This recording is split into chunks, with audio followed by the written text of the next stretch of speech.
Welcome to the What Lies Ahead podcast. I'm your host, Chris Raffini. Please like and subscribe on all streaming platforms. Today we have Nick Picerno, vocalist of Long Island's God's Eyes. Their latest LP, Progress Regress, on No Sleep Records, delivers a raw, emotional, heavy sound. We'll talk about their writing process, making of the record, themes behind it, and future plans for the band. Nick, thanks for coming on, man. How's it going, bud? Good, man. Good. Thanks for having me. Of course. So I've heard about you guys for a little while now. Obviously, I was into your LP prior to me meeting you, and I met you a couple of months ago when you and I last minute found out that we were sharing the stage with us. Sky Came Falling. That ended up being a real fun night. But I got to meeting you, talking with you, and when I started this podcast, for sure wanted to have you on here to talk about your band. In fact, on past episodes, and I always love asking some of the old heads that I have on talk about bands they like. You guys come up a lot, so for sure wanted to have you guys on talk your writing process, how you make music, but also you specifically, which we'll start with how you started your interest in getting into heavy music, going to hardcore shows, and what your first show was. Yeah, for sure. So pretty much to go back to the beginning, uh, I grew up in like a pretty strict Christian household. My parents go to church every Sunday, that kind of thing, and I'm the youngest of six. Oh, So I have a lot of older siblings, and pretty much my gateway, my first favorite band was a band called POD, Christian nu metal. Uh, and I think it was just one of those things where like my mom used to get like these like those CD catalogs in the mail where you could like order CDs. And I think it was, like Christian rock, and she got me like a POD CD, and I thought it was really cool. So my brother, he's 10 years older than me. I'm 30, and he's got 10 years on me, and he was like, "Yo, if you're into this, like I'll show you some other music." So my first gateway was he gave me Norma Jean CD, the first Norma Jean, Bless the Martyr, Kiss the Child. And he's like, if you like this, I got a whole world to show you. So he gave me that record, and I remember I was super scared and I kind of didn't get it, but I was intrigued. And this was probably like 2004, 2005. And from there, it kind of just opened the floodgates because it was Norma Jean. And then he was like, if you like that, here's the bands that influenced them. And then he showed me Botch and Coalesce. And then from there, I kind of found more old school hardcore and stuff like that. So it's been a snowball since then. nice, awesome. Do you remember your first show that you went to, and where was it?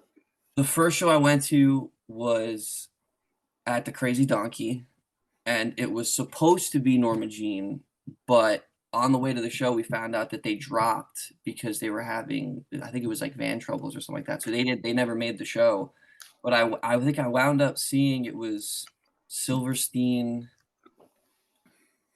Oh God, who else was on the show? Silverstein, Straight from the Path. I remember Silverstein, Straight from the Path played. I can't remember who else. I know there was like a local on there, but Norma Jean was supposed to play. They didn't. But I remember specifically the Straight from the Path set, and it was right. They were still touring on Villains, and they had Drew, but it was right before they were going to put out Make Your Own History, and it was kind of like, I don't know, in my opinion, the best version of Straight from the Path for sure. But it just kind of blew my mind because that was my first time seeing that live, and I remember the energy and how weird of a band they were. And I don't know, that was the first show. I'm trying to remember who else was on the show. I can't remember at the moment, but I remember Straight from the Path and Before the Rise for sure. Right. So from there, that was your first show, and obviously, you Yeah, do remember it because you recall going there and hearing about band dropping off, like Norma Jean dropping off, which it's interesting on this podcast speaking with bands and their tour stories, and we're going to get to yours in a little bit. And that happened to you. There's a lot of van issues sometimes when dude, when you're heading out, right? You that's like can't the control biggest. that. That's like It's the the biggest biggest. problem. Dude, like we're lucky because like God's Eyes hasn't had any van issues till this past summer, but like for the first like 2 years of touring, like we didn't get any flats, we didn't have any break-ins, nothing like that. And then like the end of last year, it was like, all right, we're due, and we got a little bit of everything. Like all came at So once, right? yeah, So you go back to that show, which we're going to talk about that with your tours, Def yeah, tours in a little bit because you guys yeah, tour a yeah. lot, which is awesome. But yeah, so you went to that. So then it started building from there. You started jumping to shows. And how old were you roughly when you went to that one? I think I was in. This might have been like I was probably in like 7th or 8th grade. Okay. I went with my brother and a friend of his, and it was kind of like it was the same thing. Was he's like, if you like this, then like I'll bring you to some smaller shows. It's a little different. And then that's when I started going to. Do you remember the Smithtown Masonic Temple? Yeah. Yeah. So then after that, my next show after that was I saw a band called Knuckle Up and Johnny Booth at the Masonic Temple. And then, like I said, from there it just kind of snowballed and Football. became the thing I care about more than anything. So Right. So you're middle school going into high school at that point in yeah. time. What led to starting God's Eyes? Now, were you in any other band prior, or like how did you and the guys get together, and how did it form?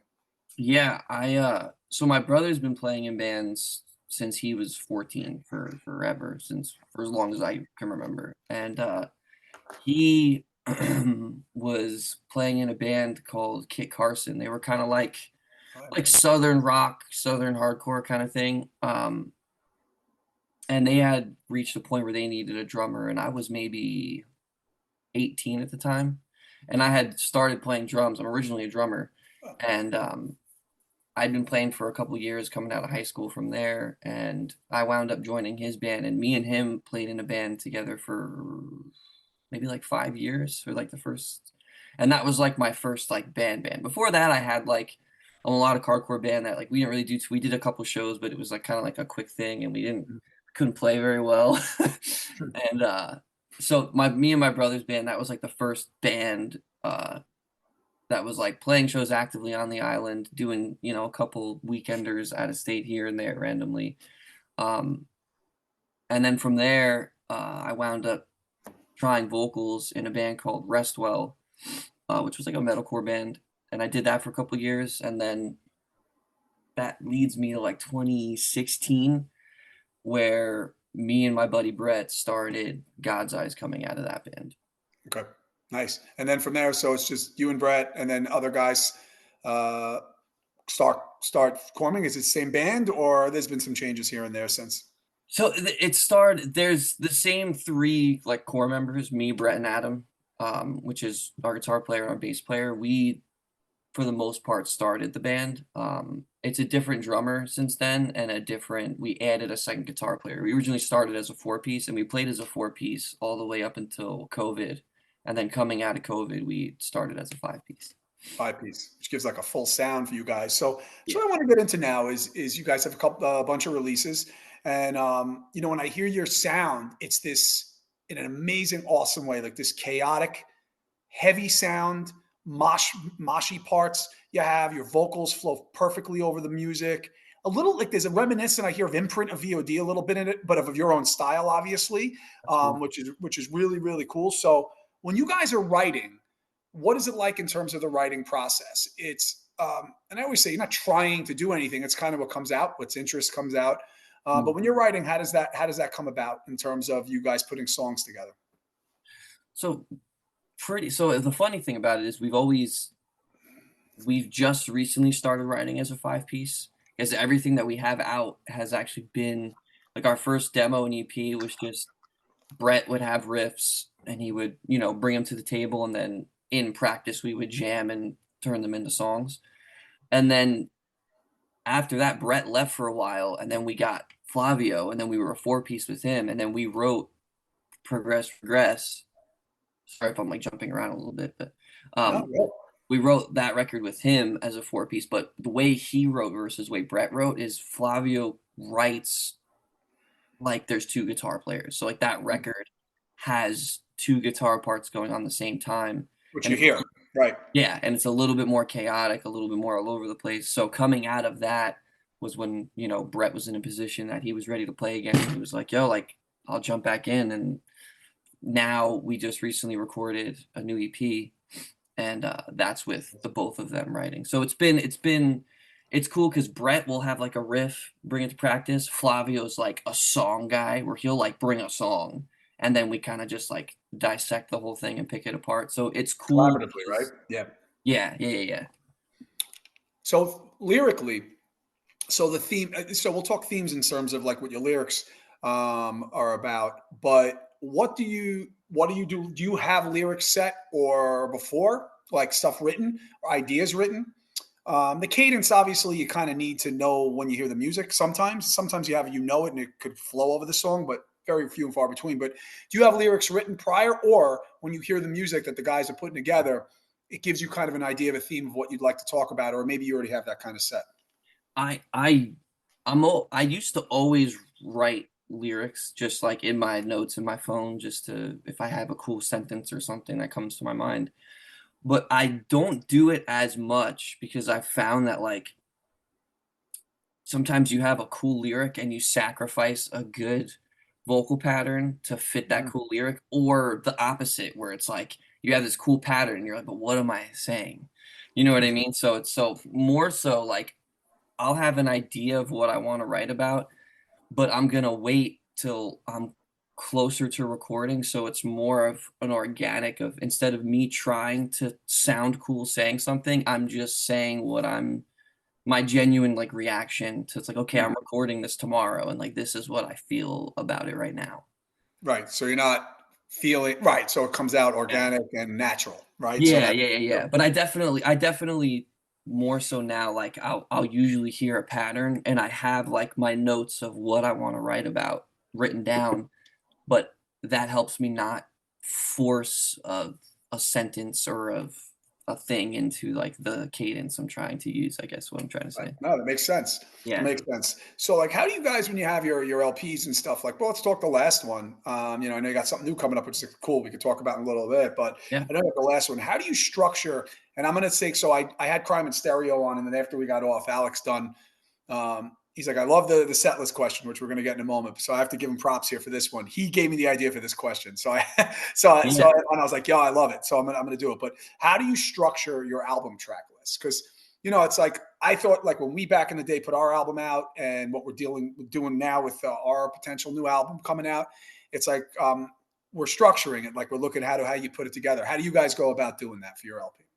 So, I'm an album guy, always have been, like I mean, I grew up with CDs, I still love CDs, I think cassettes and all that are cool, and, so, like, an album flow is, like, the most important thing to me.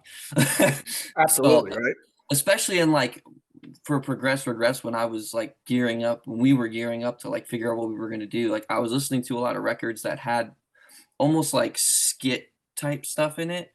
So, I thought about, like, Refuse, Shape of Punk to Come. It has this flow to it where there's these little, interludes where he's talking, maybe he says a poem, there's street noise, and you hear people walking around, and then there's, if you're into hip hop, there's this Gangstar record called Moment of Truth, which is like one of my favorite hip hop records, but that's the same thing. It has, where he's getting like voicemails and there's skits of the two of them talking or a clip from an interview. And like it kind of just gives it, you're getting these like palate cleanser moments in between the songs. Like maybe you get like a burst of songs and then you have a moment where it's like, okay, like it's intermission for a second or stuff like that. Um, Mhm. so going into Progress Regress, I was like, I want to do something like that. That's kind of like just a theme because the record is so chaotic. Like, what's something that can kind of like pull, the people back in? And we had this idea of, oh, like what if there's like one of the like the main riff of the record, like we have a dude play it on saxophone, and that can Hmm. kind of be like a reoccurring thing. And originally we were gonna do it where it's like street noise in the beginning and saxophone on the street, kind of like what I was saying, like a skit. But we wound up just doing it in the studio, and like in the beginning of the record, the audio is just me walking from uh like the dorms in the studio, and then walking into the studio where he's playing the opening riff to the record on sax, and then we wound up just creating more interludes and building off of that from there, and then that kind of helped us piece together, which song is going where. That's great. Yeah. And is there any songs on the last LP that didn't make it? Where you like didn't make, because it's tough, you're in a band, especially as a vocalist, like you write lyrics and stuff, and then things don't make it or things get changed. You're like, because you wrote about something that you feel passionate about that didn't make. Did that happen at all with the last LP?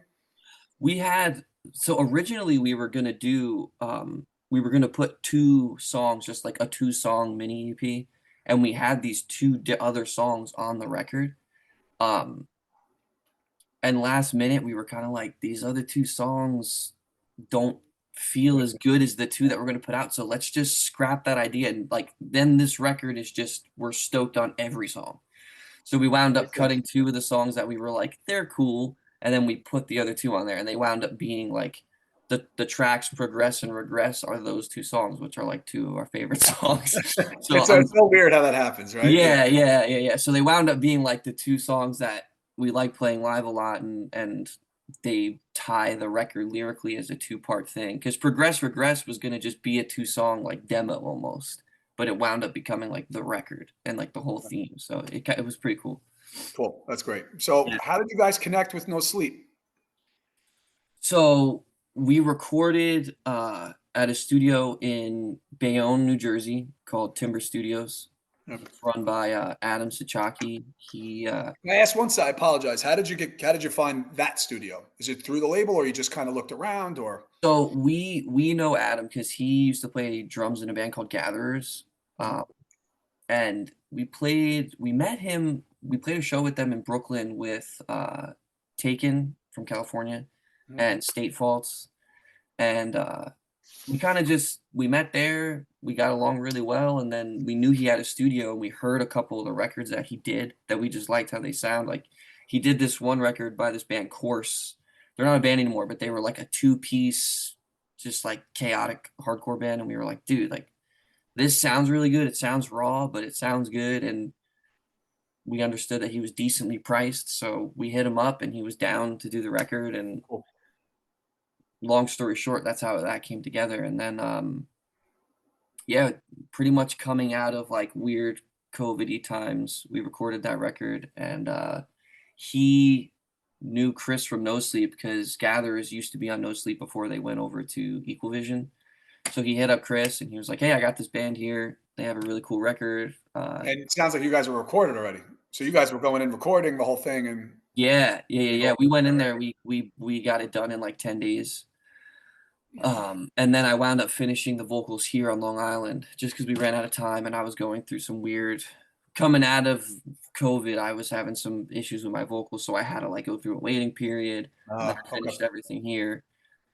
Which I'm sure you know, like when your voice ain't working, it's a pretty frustrating thing. Yeah. So we wound up having to wait a bit to do that. But while we were tracking the vocals, Adam was sending stuff to Chris from No Sleep, and a few months went by, and then he hit us up, and he's like, "Hey, you guys still looking for a label? Like, I'll put the record out." And then he signed us. We put the label out, and now No Sleep doesn't exist anymore. So So where you got yeah, so I'll get into that. We'll get into that a little bit. So yeah, that yeah, happened, but it worked itself out to get it out for you. for That at sure, least it was distributed out there. You get it out there, and it just helps. It does help for having. sure, There's a lot you could do now yourself, as opposed to I go back into the mid to late '90s. You could do it yourself, but now with streaming and platforms and all this stuff, there's so many ways to get your music out there. But having a label distribute also helps you. Definitely for sure. So quickly, we'll get it because we're good. I want to talk about your set list because we're going to talk some of your tours and stuff in a little bit. But how do you guys? Because you do have a catalog now, right? So how do you go about structuring your set list? And when you go about structuring your set list, do you look at online, like on Spotify for artists, and say, all right, this song's streaming. That didn't expect this one to stream as much, or you feel like you should play it, or you go more based on feel. And what is your favorite song that you play live? yeah. That's a really good question, and that brings up a good topic because go, the funny thing about like going based off streams, like we have one song on the record. It's this song called "Shed Your Wound," and it's got pretty good streams. And our friends are always like, "That's my favorite song. It's got the best riff." But every time we play it, nobody cares. So it's like one of those songs where I'm always like, "Yo, that's the song. That's the Arms Crossed Yawn song." Which like we get a good amount of that already, just because we're chaotic, and I think people just don't know what to do with it, which is Mhm. fine. Which is fine. But so based off that, it's more so we play the songs that we feel like, oh, like when this part hits we're having fun kind of thing. There's a couple songs that like we have one song on our EP It's the only song on our EP that we still play, just because it's fun and like a few again when we play at home, a few of our friends know the words, so we'll play it. And the rest is just the ones on the record that go over well live for us and for, we see the if people are doing the disgust gross face, it's good. So that's I guess we base it around that. Now, how do you structure the almost like the same thing with the album? I look at a set list as almost an album, the tracks, the tracks that you put in the order. The difference, obviously, with an album track, it's just that specific album where your set list you could pick from different releases that you have. So, how do you go about structuring that in terms of the order, like what you open with, what you end with, what's in the middle? And do you adjust that from tour to tour? So when we put out the full length, because that was when we put that record out, that was when we really like we did a little bit of touring before that, but that was when we really started to push the touring. And the good thing about the way the record is structured out is like the intro sample into the first song, second song, we were just doing that live for pretty much like 2 years on tour because it just had such a good flow. And it's like, hey, we're promoting this record, and if anybody is listening to it, they'll recognize this. Like we pretty much played the first half of the record and then just jumbled up the end with some older songs as well. So Mhm. just because it had a good flow. So going into playing our first couple shows this year is going to be the first time we're doing it in a different order for like almost 2 years now. Cool. Okay. And when you guys are on tour, you like I think you might if you're sorry if you said this, do you Yeah. basically keep the same running set? If you're like say you're running out for 3 weeks, 2 weeks, what I'm making up here. You keep kind of the same set just because you're out there and you're not like you don't have time to pull over and jam rehearse somewhere. Or you're like, you know what, guys, why don't we what we played last, let's play or do you do that? We've for the most part because it becomes this well-oiled machine when you're like especially when you like play a show at home after tour, it's like you can tell like oh this you could tell like this band's been on tour, they sound tight kind of thing. Mhm. But we've had times on tour where maybe it wasn't the best idea where we're like yo like it's more of a moshy crowd. Like, let's throw this one in there and let's take out this more melodic one. But then we wind up like completely botching the song because we haven't practiced it. So it's one of those things where it's like we definitely do it because you can't take it too seriously. You gotta have fun. So sometimes like throwing a little monkey wrench in there like that, we've had fun with it. But then there's been times where we've done that and we're like, okay, no, revert back to the original set, and we're not doing that again tonight. So Right. It's funny you said with a comment, something you said before that, and I think that when we play, and then I've had some bands on here when they were talking about their set list, it's like the lineup that you're playing and who you're playing with, and what you feel the crowd might be more into in terms of your material and adjusting that. It's yeah. interesting. It's a kind of an interesting thing, you know. Yeah, yeah. Yeah. It's because we don't really have, like, necessarily, like, moshy songs, like, we have moments that you definitely can mosh to, but we're not, like, chugging crazy Mhm. to ass beater music, so it's Mhm. like, if we're on a show, like, I don't know what it was, but last year we kept getting these shows where we were playing with, like, more, like, deathcore-y type bands and, like, beatdown bands, like, just because when you're on tour, the locals are just what they are, and it's all Mhm. kind of like people a lot of times don't know what to do with us, so we wind up on a more, like, heavier hardcore show, and that's when we're like, "Alright, maybe we throw in one of the ones that has a heavier part, and we maybe just, like we've taken a breakdown that we have in the middle and just hey, we know how it goes, just play it slower at the end. Let's just have fun and Right. see if the crowd takes the bait, and if they do, then it's just a good time. So like Right. we like doing stuff like that a lot, and it's become a part of our set where we have a couple songs where like, all right, we're closing with this song. It doesn't have a big ending, so let's just take the big riff from the middle of the song and we'll just play it slower at the end and see if Mhm. people have fun with it. So One last thing on the. Is there a song? I know it's tough because it's like all your own material here. yeah. It's like your own. It's like your kid. It's like your own children. Obviously, some of some of your songs that you write. So it's hard to say if you are songs you prefer not to play. But if there's a song, because now it sounds like, and we're going to get into it in a little bit, some newer stuff coming. So it's like your catalog's expanding. Are there songs that you prefer not to play live, or a song? I genuinely do like all the songs on the record, but that song I was talking about before is called Shed Your Wound. I really like listening to it, but playing it, the guys in my band, they love playing it, but I think it's just like sometimes, and I think this is like a thing that's just always going to be like, you always will hear something you could have done on the song later on, and you're like, man, I feel like I could have done this one better. And I feel like that song and uh, the last song on the record called Never Found Again, those two we've played live a few times and they don't translate as well live.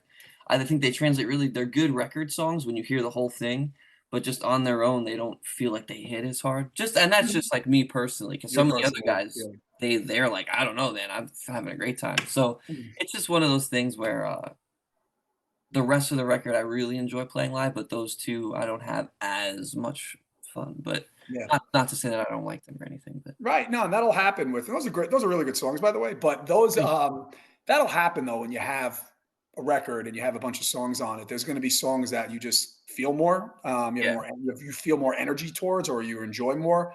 yeah, It absolutely happens. So let's yeah. talk about your touring a little bit, because you guys tour a lot. You play a lot.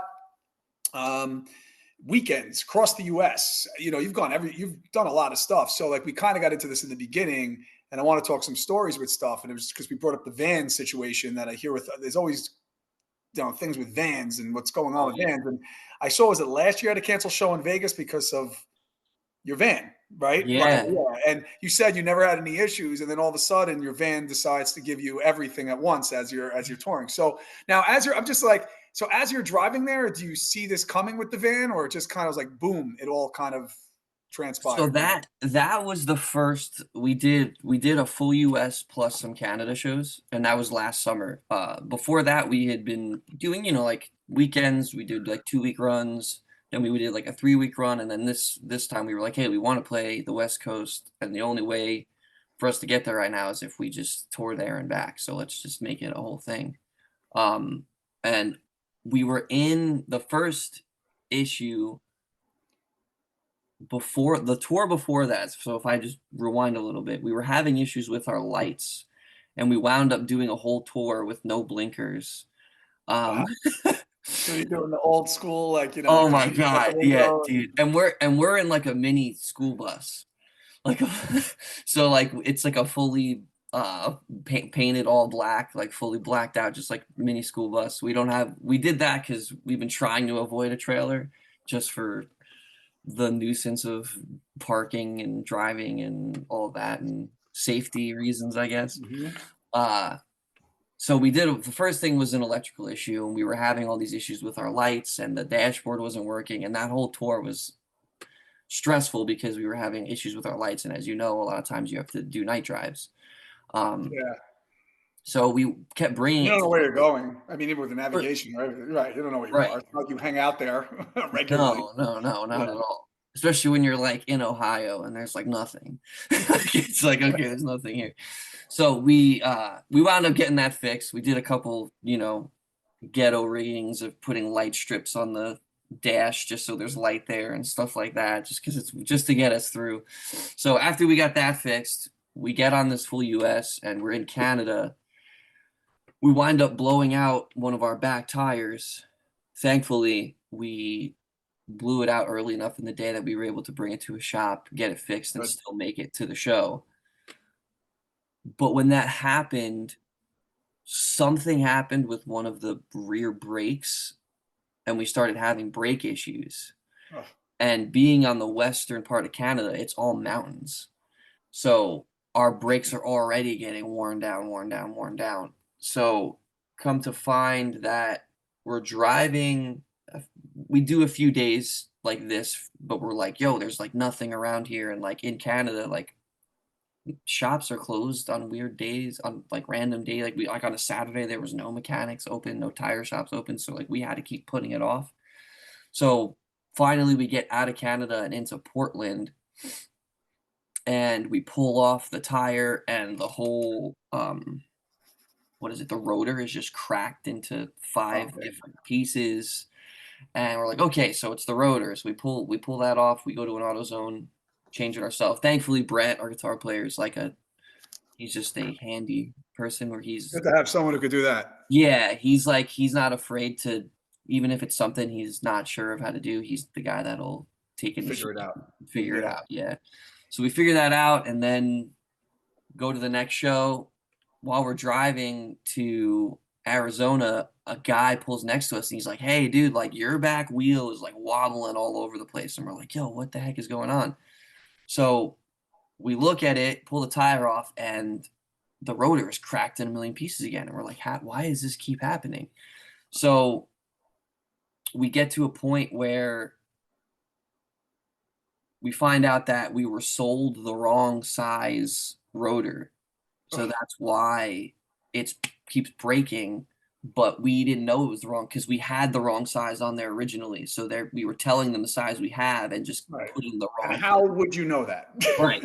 I So mean, you know, now we're having this issue where like the back wheel is not rolling and it's just making this grinding noise and we can't go anywhere. So we wind up being stuck in Arizona, missing Vegas, Colorado, and Salt Lake City. We missed 3 shows. And uh, of course, those are the shows where like one of the other bands was like, they were the best shows so far. And we're like, oh, naturally. come on, man. Yeah. Of course they are. So we spent like 3 days in a thankfully, we were stuck in it was a Lowe's parking lot that had a Lowe's, an AutoZone, and a Oh, Del Taco and a hotel.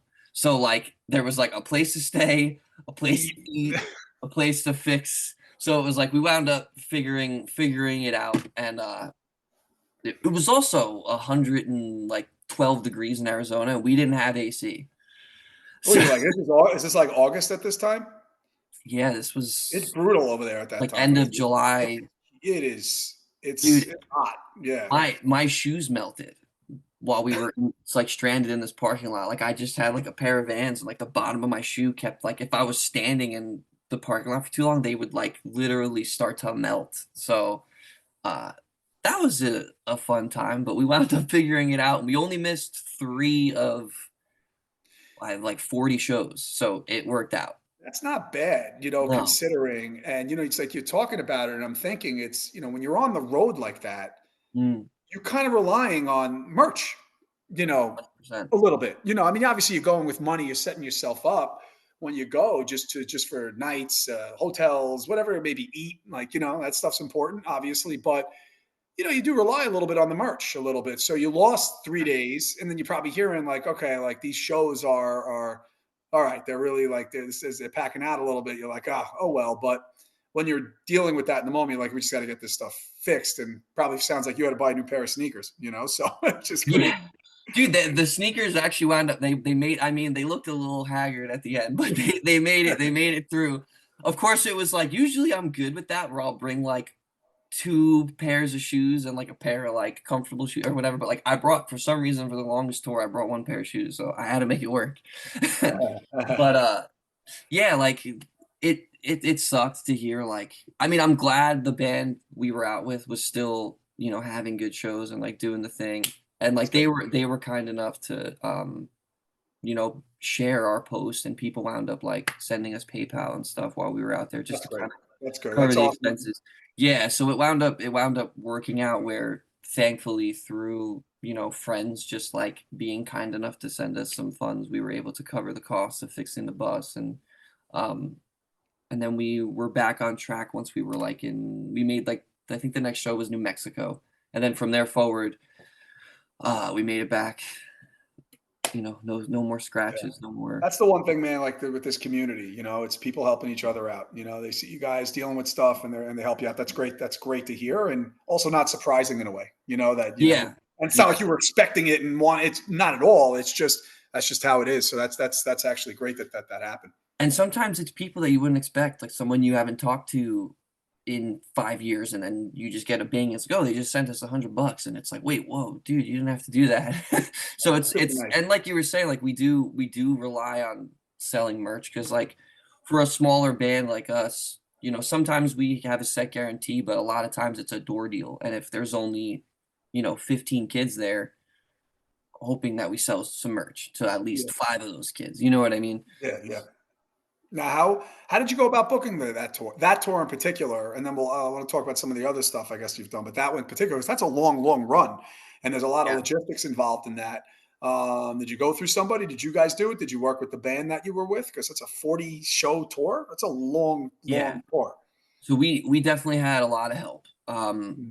So originally, me and Brett, we were when we first started doing weekends and stuff, we would just do what anyone does and reach out to other bands that we thought were cool in other areas or venues and stuff like that. But through that, we wound up meeting Dylan from Blind Path Booking. He's a promoter out of Raleigh, North Carolina, and he's like a Scanlon of North Carolina. Like that's the way I see him. He's just if there's a cool hardcore show or just a show in general, he's probably has his hands on it.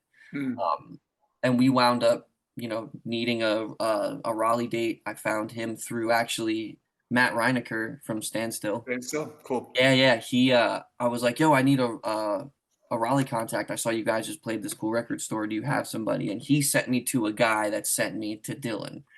And through that, we stayed in touch. And then ultimately, Dylan wound up being like, hey, man, like I used to book tours. If you ever need help, let me know. And he wound up booking the majority of that full US for us, plus like the Canada shows. We had a couple of the bands handle a few shows in their sectors because we were having, different certain bands for the West Coast and, South and all that. But Dylan's the man. He's been helping us book a huge majority of our shows now, and he's been really helpful. So Great. That's great. And moving forward, the other shows and tours and stuff that you've been doing, do you do that yourself or do you work with someone to help you out with that? with just booking shows in Yeah, just general, in general, how it works, you know? some stuff just comes through other bands or someone just hitting us up on Instagram, and then sometimes like we've recently put Dylan's email in our bio, so he's been getting hit up for some stuff like, hey, like this band or this tour is looking for a band. You want like he's been submitting us for some tours as well to see if we can get some support stuff. Cool. And yeah, so it's just been kind of it's still very much DIY. Dylan's kind of just been like our sixth member that's just supports and believes in what we're doing. So he's been very helpful. That's great. Well, I mean, you guys are playing everywhere and putting in the work. So that's why, Ryan. so it's for sure, you know what I mean? So, it's great. So let's get into the future a little. We talked a little bit about, you talked a little bit, it sounds like you're writing, you have stuff coming out. So do you have new stuff recorded and how many songs do you have or in the process? How's that going?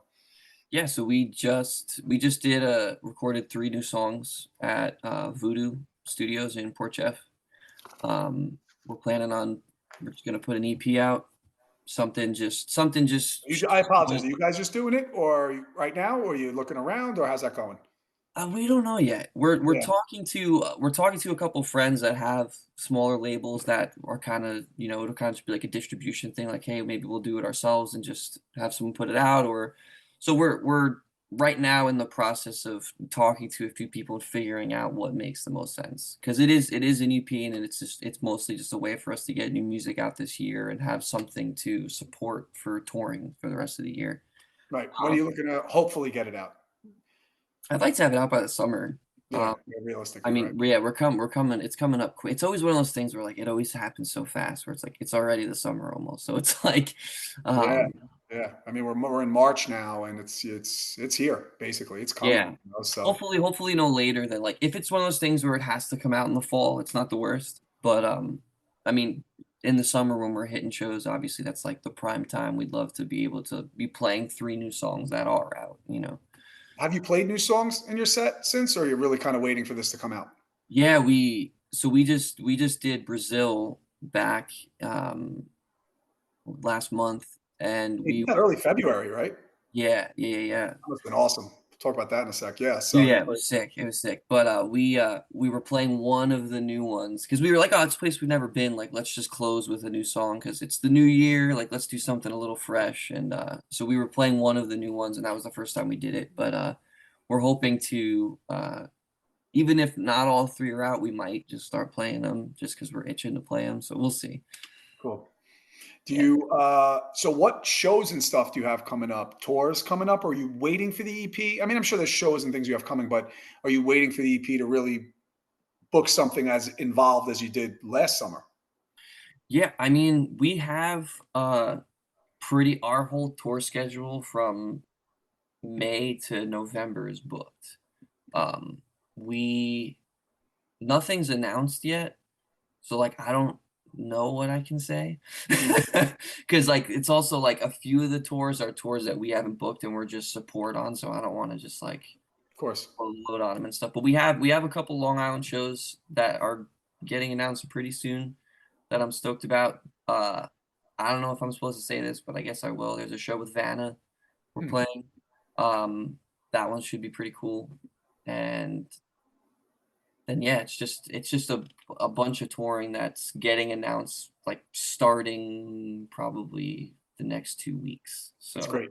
That's yeah. great. When this drops in mid-March, maybe a little after, we'll start hearing about that stuff. But that's awesome Yeah. that you have a new EP coming and a lot of stuff in the works for you guys for the next part of the year. So that's awesome, you know. And it sounds like you guys enjoy it, the I touring love it. piece I of it. love it. Yeah, I mean, it's definitely it's one of those things where touring is definitely not justifiable for a bunch of dudes that work full time and are married and have a bunch of stuff going on, but like it's never going to be justifiable. We're never going to really be able to make sense of it, but it's one of those things where like none of us have kids, and if not, and none of us are in our 20s anymore, so it's like now is the time, like let's just go out and do it, and at the end of the day we can at least say that we Did actually it. did the thing that we believe in. Yeah, no, that's great. So what I want to actually ask you now, a couple more questions here, and then we'll end off with a bunch of questions I have, and then your first thing that comes to mind. But this more is just what advice would you give yourself? I always ask this of everybody, going back to when you were a teenager. You 15, 16-year-old Nick, like what advice would you give yourself? Could be musically, personally, anything. I would definitely tell myself to start God's Eyes when I'm 18 and just stay a band, stay a band, and get a lot of the early harder stuff out of the way. Because I mean, like I said, like we're having a great time, but like as you get older, some of it starts to get a little bit more stressful, especially when you're a smaller band. So I would definitely tell myself like, hey, start playing music now. Forget about skating and all that other stuff because you're just gonna get hurt a bunch and just start a band. uh but that's just I don't know, that's just me being, I guess, a little bit too hard on my younger self. I don't know. Mhm. Yeah, that's good. Yeah, but look, there's always things that I feel that people can go back. Every day I think of things I could have went back and told myself when I was Yeah. younger, to help out. So really more of now looking forward a little bit. We talked a little about the next year, but let's say you jump in a time machine and jump ahead 5 years from today. 5 years today's 5 years from now. Mhm. Where do you see yourself and the band in 5 years? Well, if God's Eyes is still a band in 5 years, I'll be stoked. Just because the fact that we've just stayed friends and stayed playing music and stayed putting out music, if it's one of those things where like if it ever catches on to be something where more people are into it than we expect, that's great. But even if we're in the same place we're in, but we're still playing, like I think that's just a cool thing because still playing music. As long as I'm still playing music, I'm stoked. Personally, my goal is to open a record store. I don't know why. I've always loved just being in record stores, collecting vinyl, being around music, getting to talk about music. Sometimes I could be obnoxious with just getting into talking about band discographies and stuff like that. So if I can be around music and that's what I'm doing, ultimately, me and my wife want to open a record store, and hopefully God's Eyes is still a band. So we'll see. That's awesome. That's great. And Yeah. that's why I'm doing this. I love talking music. I love the Yeah, creative man. process of bands and all the stuff that we're talking about. But all right, awesome, man. So I guess what we'll end with here is the questions I ask, anything, the first thing that comes to mind. Some of them, it's a few things. And if anything you want to elaborate on you after you answer it, go, man. It's all you. But so your top three favorite albums of all time. I always have to preference, does not have to be hardcore heavy music. You can add something else in there. That's such a hard question, dude. That is like it's like Yeah. the worst. It's like the worst best question to get. I agreed, and then when you get off, you'll be like, "Oh, those are not the 3 I wanna even." Yeah, I'm gonna think of the other three that are my favorite. But Yeah. you said influential? not or top albums of all time that you of like. all I mean, time. it can be influential too, you know? Of all time. Okay. Um, I have to say Norma Jean, Bless the Martyr, Kiss the Child, because I wouldn't be doing any of this if it wasn't for that. And I still listen to it. I think it still holds up. Mhm, It's a great record. Um, I'll throw a hip hop one in there, and I'll say Gangstar, Moment of Truth. mhm. You Uh, mentioned them in the beginning, didn't you? You yeah, did. yeah, yeah, Yeah, yeah, yeah, you mentioned them in the beginning. Yeah, of course. yeah, for sure. It's like if as far as like hip hop goes, that's definitely one of my number ones. And for music in general, like that record, I find myself going back to so frequently. Mhm. So I'm like, it's probably one of my favorite records. And for a third one, I'm gonna go Botch, We Are the Romans. So, okay. So your top 3 favorite hardcore bands. VOD, number one, always will be best hardcore band ever in my, especially for Long Island. Um, let's go Gorilla Biscuits. Mhm. Start Today, I think, is one of the best Classic. hardcore Yeah. records ever. VOD's great too. Yeah, Obviously, those are 2 yeah, classics on my yeah. end. I'm trying to go like favorite, but I'm trying to not give the same Mhm. the same feeling thing. So yeah, we'll say VOD, Gorilla Biscuits, and then I'll probably say Have Heart. Um, Yeah, they're good too. They're really yeah, good. yeah, that record, the things we carried, especially with like getting in the straight edge and all that, that had like a huge impact on me. So I'll probably go with that for now. I could probably switch them, but but we'll say that. You know, so you know, it's like I've been asked this too, and it's like you're in the moment of it, and you're like, it's almost like you blank out. You're like, oh my god, and you forget. Yep. And there's a band of a flag behind me on the photo that's staring at me. That Madball to me is one of them too. And the reason why it's like I'm thinking of it right now is just because I see literally Well, now Madball you're flag. saying that, so now I'm like, I didn't Like, say yeah, you're like demonstrating Madball my set it off. style. Like, yeah, yeah, demonstrating my style. Set Oh, it like, yeah. So Madball is Madball's another one of them to me. But it's funny if that wasn't staring at me in the face. You know, you're trying to think of things that come to you with it. dude, it's so funny because it's right there, and I didn't think of it. And Madball is like one of they're one of my favorite hardcore bands. So I would say demonstrating my style, but they also have a record called Legacy that's really good, and that's Very what good. got me into them. So I'm gonna shout All that that out. shit's good. I love everything that they put Yeah, out. it's all good. It's all Yeah, good. yeah, yeah. Uh, what's your favorite tour you went on? I mean, I know the big one. I mean, look, and that could be you had that long 40 show tour, like 40 date tour or 50 date Yeah, tour. But there's also weekends. You just went to Brazil. Like to me, that counts, you know. So all those yeah. kind of things, you know, that's included in what your decision could be with this answer. It's so hard to say because they're all definitely different, and they like each one. I would say the full like 40-day run just because we accomplished it.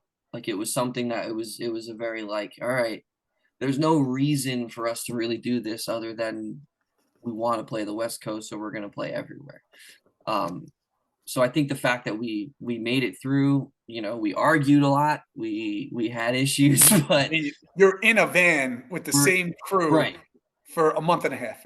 right, right. So So I can only imagine that, right? yeah, so You I made it out better. So yeah, yeah, yeah, yeah. I would say either that one or we did a tour back in October to play the Fest in Gainesville, and the Fest wound up being like one of our favorite shows we've played ever. Um, I don't not even because it was the craziest show, but it was just like one of those shows where we're playing not at home and there's a bunch of familiar faces and a bunch of mm, people and a bunch of people we don't know just looking excited to be watching us play.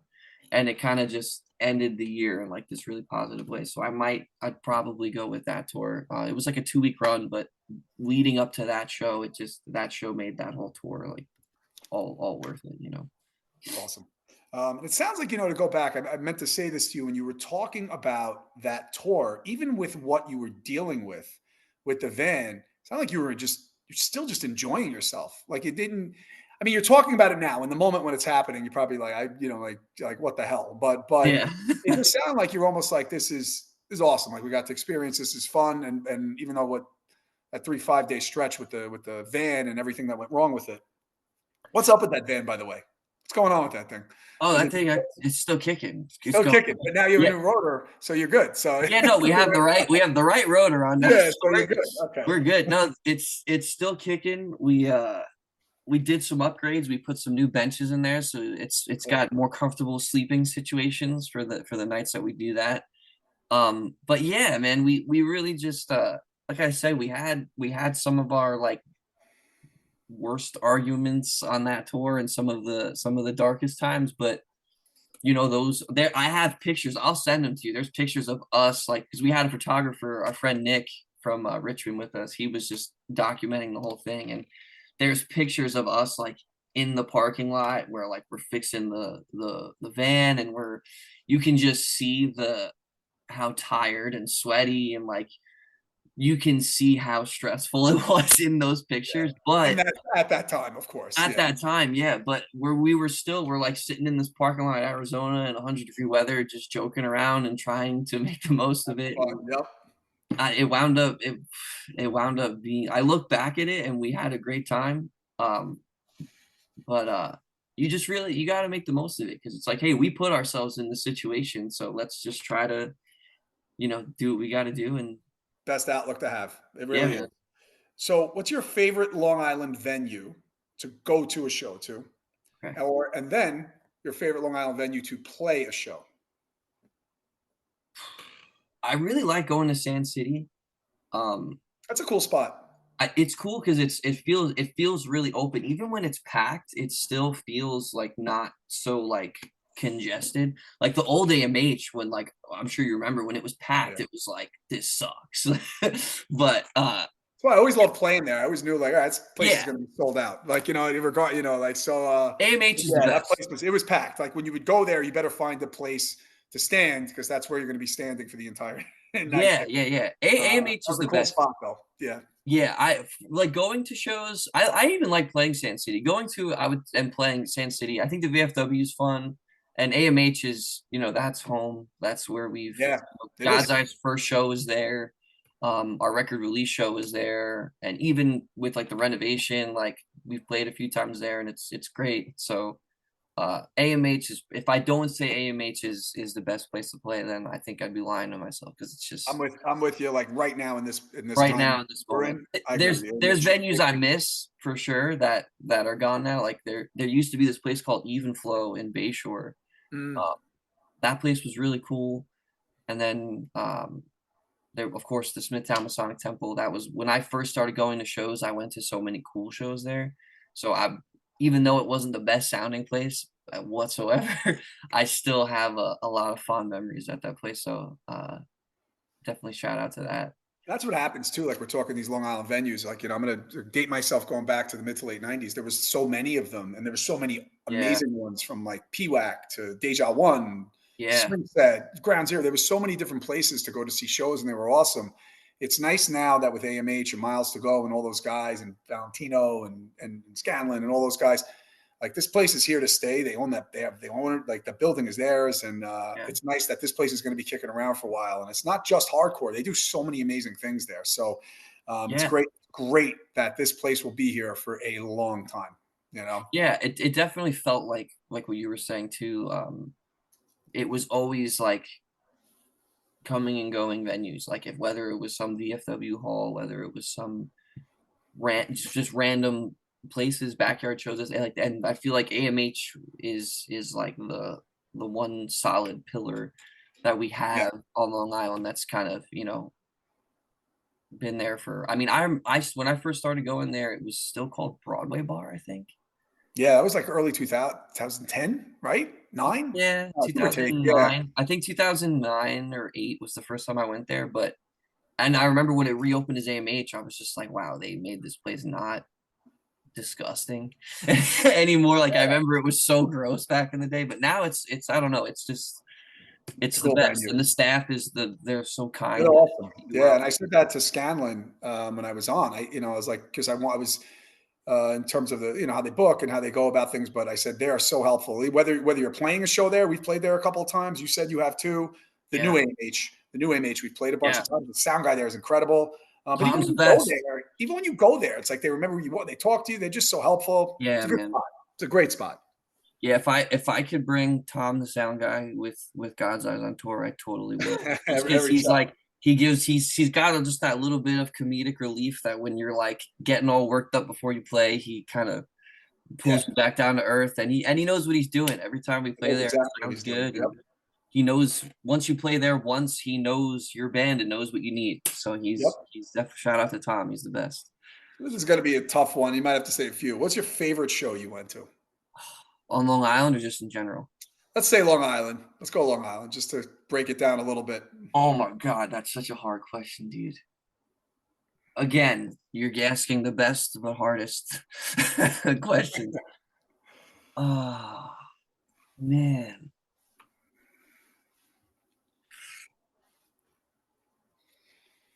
I might I remember when VOD came back when they did The Curse Remain Cursed. They played at Revolution with This Is Hell and Incendiary. And that was the first time I think Incendiary was still on Crusade. I don't even think that Cost of Living was out yet, maybe. What year did Cost of Living come out? Do you know?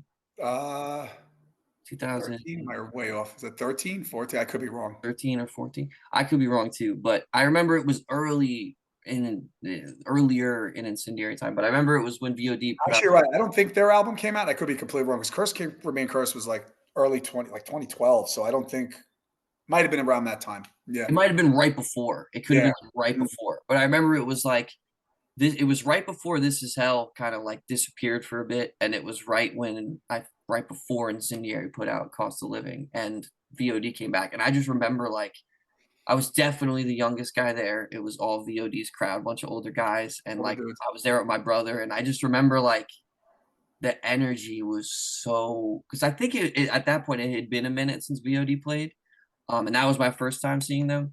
So just the energy and getting to see, I'm liking this band based off of old videos of like Tim with the dreads and the no shirt and like that's like the coolest era, like the green drip era, like I don't know, like that. But getting to see them in person and it's all like the same guys and they're still doing it, like I don't know, like that show, like it holds a special place, especially like me and my brother really bonded over VOD. So like getting to see them the first time with my brother, like that, I definitely Meaningful, right? yeah, Yeah. it's a special show. It might not be like the best show I've been to, but like that one comes to mind as like a special one for sure. Cool. What did you listen to last? Ooh, can I look? Yeah, go ahead. All right. That's so funny. I just asked that, and I actually listened to you guys last. Oh, Actually, really? Sick. yeah, Hell yeah. you guys in Standstill. I was, yeah. Last week at work, I was listening to your guys' newer singles, and they're awesome, by the Oh, way. cool. Thank you. Yeah, dude, I love them. Dude, they're Thanks, awesome. bro. Appreciate it. Okay, so I recently listened to the new Contention record, the Artillery from Heaven. Really good. Cool. And I listened to the new Poison the Well single. Isn't that funny? So I'm like this too. It's like you can remember vividly everything that happened on that tour from a year ago, right? But then like something you did, Yesterday. it's like yeah, it always happens. I was at work yesterday. Like it was like not even a couple hours ago, and I'm like, Yeah, "When was the last thing I listened yeah. to?" What else? Yeah. Band you wish you would play with. If you haven't had a chance to share a stage with Can it be anybody, or does it have to be like an active band still? anybody.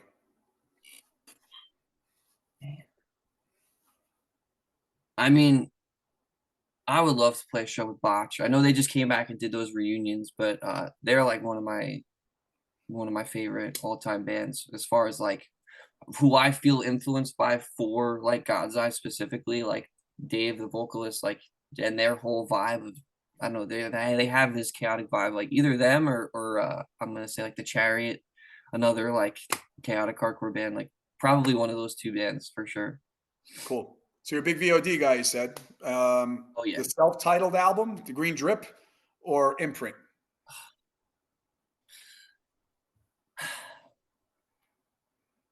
I'm gonna say Green Drip. Uh imprints, especially for the time, like that recording is so good. And like that was like Tim's voice changed a little bit, and they had the Pantera guest vocal, and it was like, I don't know, that record, it's Imprint's probably a better record, but the self-titled I wasn't there, but like just going back to like the whole vibe and when that came out, like you can tell even just from the videos of like them playing these like huge rooms. Yeah. And like I'm sure you saw them back in the day. Like Yeah, many times. Yeah. And there's it's just a vibe to it. Like they're scary. Like seeing Tim up there, like it's intimidating.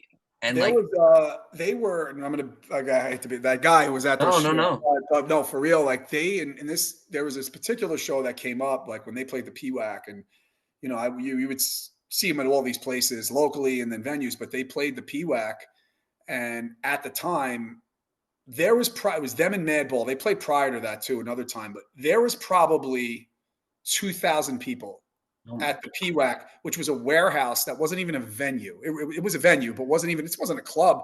It was right. just shows that were put together, and it was VOD, Madball, Warped Weeble Wobbles, and I believe Glassjaw opened that show.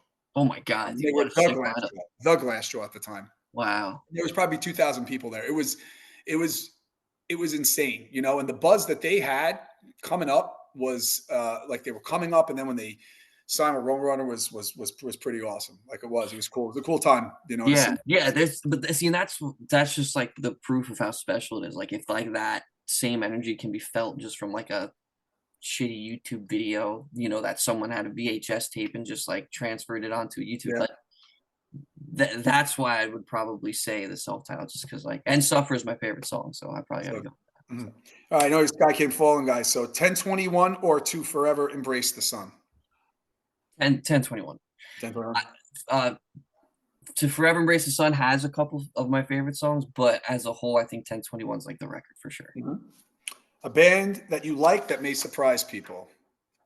Um, the Pixies. Hmm. One of my favorite bands. I love the Pixies. They have good songs. Uh, Playing a show or writing music. Oh, playing a show for sure. Mhm. I like writing, but sometimes I hate writing. I So agree with you. yeah, Yeah, I'm yeah. with you. It's So fun, but then it could be it's tough sometimes. yeah, Nothing's like playing. playing a show always. That's the reason. It's the reason for the season. Yep, yep. Favorite new band could be Long Island. Favorite new band, dude. It's crazy because every Long Island band is so good. So It is. it's tough. Dude, I like Private Mind a lot. Um, I think Last Laugh is great. Shout out to Jay. Uh, Mm-hmm. I've known Jay for a while, so Hmm. shout out to them. They're a Hmm. sick band. They're Um, good. Those and Private Mind, a lot. dude, yeah, dude, Private Mind, Last Laugh. That band Liberate is really sick. Yeah. Yep. There's a band called Bore. They're really cool. They're kind of doing this weird like Every Time I Die coalesce kind of thing. It's really really good. Um, yeah, I probably I'd yeah, there's so many that are for I mean Koyo Standstill, obviously they're like killing it. Koyo's on Yeah. top of the world right now. Um you guys are back, so that's sick.